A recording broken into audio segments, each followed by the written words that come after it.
نماز میں جان بوجھ کر خوشبو سونگھنا اس کا کیا حکم ہے؟ چنانچہ نماز پڑھتے ہوئے قصداً جان بوجھ کر خوشبو کا سونگھنا، مثلا معطر روئی کا پھایا ناک پر لگانا، کان میں لگا ہوا تو اس کو نکالا اور ناک میں لگا لیا، تو اس طریقے سے یہ فعل انسان کا مکروہ ہے۔ لیکن اگر کسی ایسی جگہ نماز پڑھ رہا ہو جہاں خوشبو خود بخود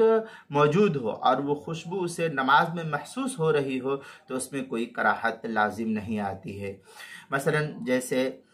کیا نام ہے، حرم مقدسہ کے اندر دھونی دی جاتی ہے اور اس وقت جو ہے کیا نام ہے خوشبو ایٹومیٹک آتی رہتی ہے، تو وہ خوشبو کو اگر سونگھتا ہے اور وہ خوشبو اس کی ناک تک پہنچتی ہے تو اس صورت میں کوئی حرج کی بات نہیں ہے۔ چنانچہ تحتاوی علی مراقی الفلاح میں ہے وَيَكْرَهُ شَمُّ الطِّيبِ قَصْدًا لِأَنَّهُ لَيْسَ مِنْ فِعْلِ الصَّلَاةِ، یہ تحتاوی علی مراقی الفلاح کی عبارت ہے، صفحہ 194، حلبی صغیری اس کے صفحہ 188، حاشیۃ التحتاوی اس کے صفحہ 352 اور کتاب المسائل اس کی پہلی صفحہ 380 پر بھی اس کو نقل کیا گیا ہے۔